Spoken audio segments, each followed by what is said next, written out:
Hi, I'm Herb Nicholson, the Environmental Program Manager for the South Carolina Forestry Commission. With that, I'm also the coordinator of the Best Management Practices, or BMP, program. Our focus is to ensure that water quality is protected through the implementation of our forestry BMPs.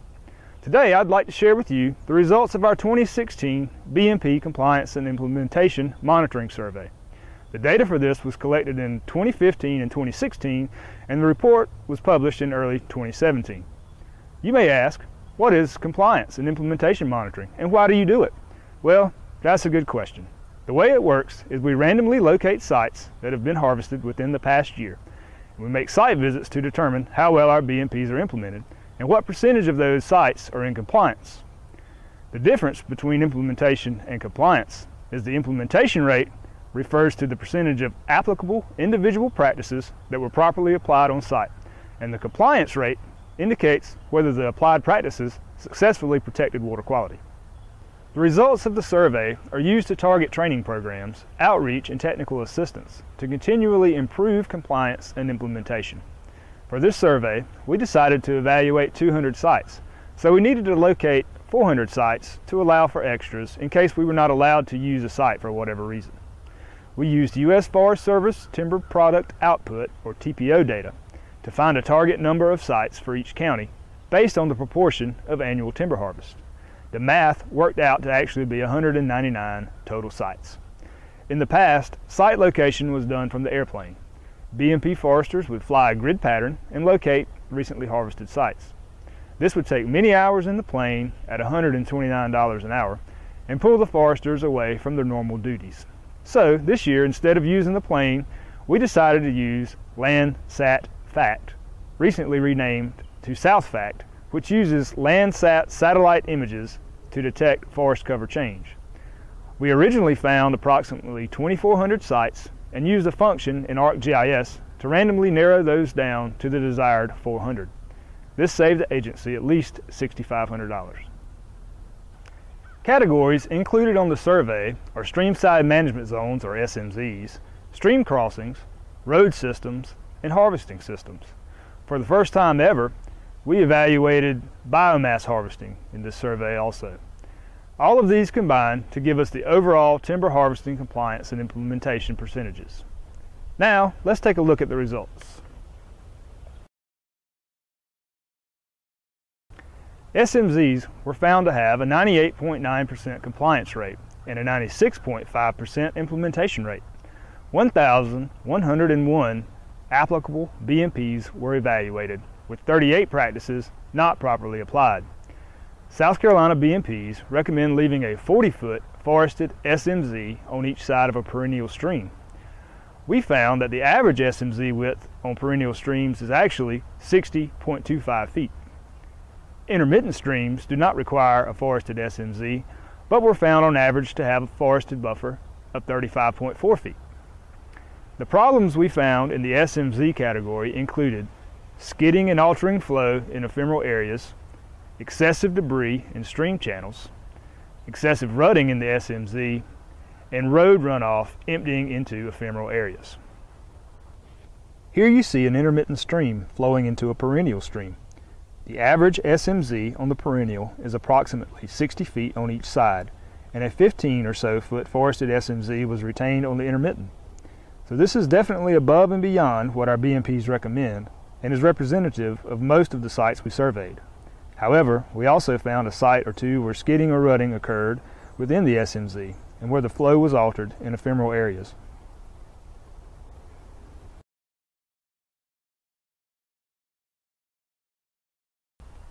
Stream crossings had the lowest compliance percentage compared to all other categories at only 73.6%, which is lower than the 3 previous surveys. A relatively small sample size was surveyed in this category. Only 19 sites had stream crossings, and only 23 crossings were evaluated overall. 12 crossings were culvert installations, 5 were fords, 5 were skidder debris crossings, and 1 was a bridge installation. A total of 130 applicable BMPs were evaluated, and 21 individual practices were not properly applied, resulting in an 83.3% implementation rate. Major issues included a failure to stabilize disturbed soil at crossings after construction, failure to keep road and ditch runoff out of streams at the crossings, and an improper sizing and installation of culverts. These have been recurring problems over the last couple of surveys. Our BMP staff have stressed these factors in training and in previous top update videos. This is an issue that we would appreciate your continued attention to ensure that we can bring this compliance percentage up for the next and future surveys.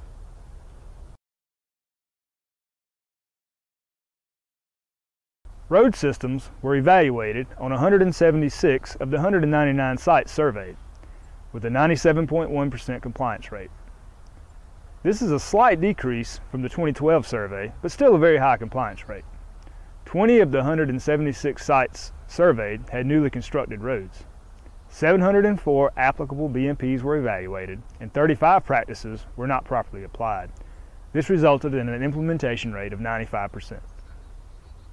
Major problems in the road systems category included a failure to stabilize roads with water control structures after the operation, and failure to stabilize exposed soil after construction, as you can see in this picture. Culvert inlet and outlet stabilization and culvert maintenance also posed problems, as did a failure to avoid traffic on soft roads.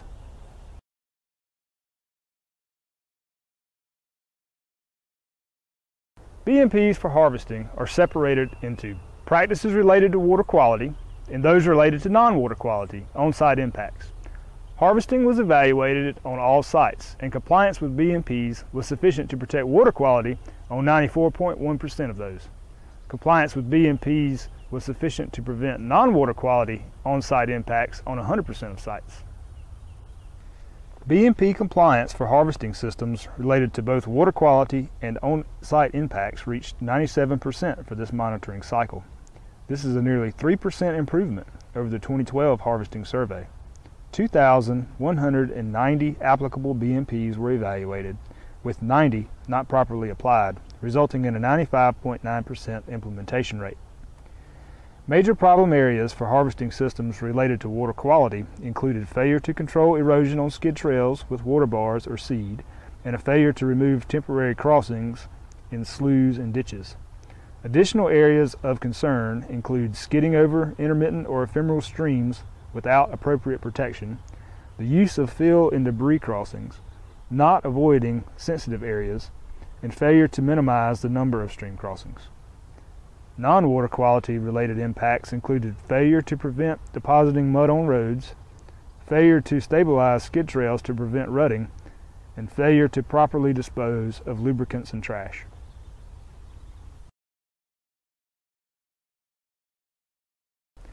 For the first time in South Carolina BMP history, BMP compliance and implementation was surveyed on biomass harvests.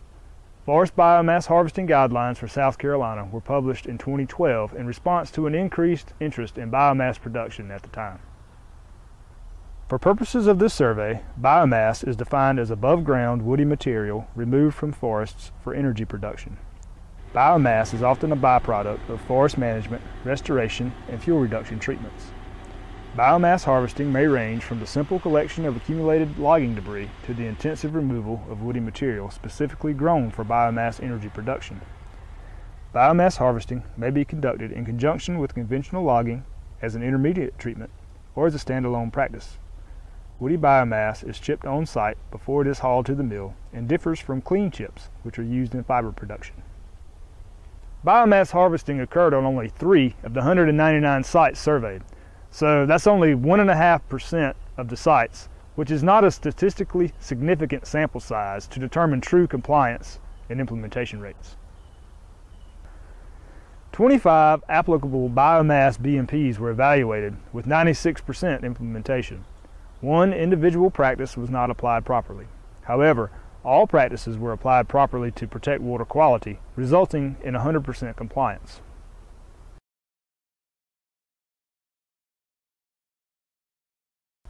Overall compliance was sufficient to protect water quality on 97% of harvested sites.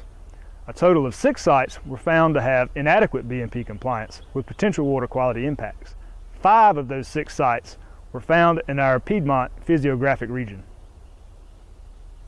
A total of 4,150 individual applicable practices were evaluated. 3,965 were properly applied and 185 were not, resulting in a total implementation rate for all practices of 95.5%, which is ahead of the Southeastern Regional average of 92%.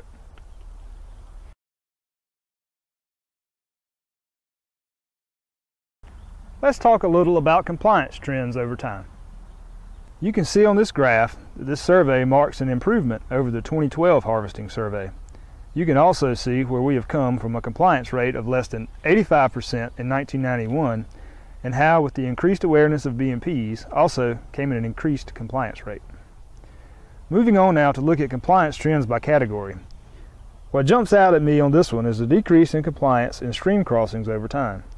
Looking back at previous surveys, the problems seem to be recurring. A failure to stabilize disturbed soil at crossings after construction and a failure to keep road and ditch runoff out of streams at crossings have been noted on several of the previous surveys. Proper culvert installation also gives loggers problems. So if you have any ideas as to why these problems recur, please let me know. My thought is that since the peak of compliance in the 2006 survey, fuel prices have skyrocketed and wood prices have remained fairly stable, if not have declined. Now the bottom line is tighter and there's a push to get to the next site and get started, and it's easy to overlook the work that needs to be done after the actual logging has been completed. That's just my opinion, but if anyone has a solid answer, please share it with me.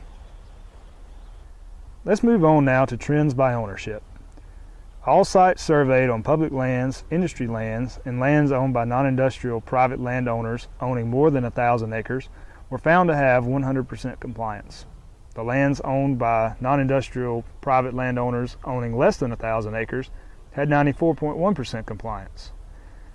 NIPF less than 1,000 had the greatest sample size, with 152 of the 199 sites surveyed falling into this ownership category.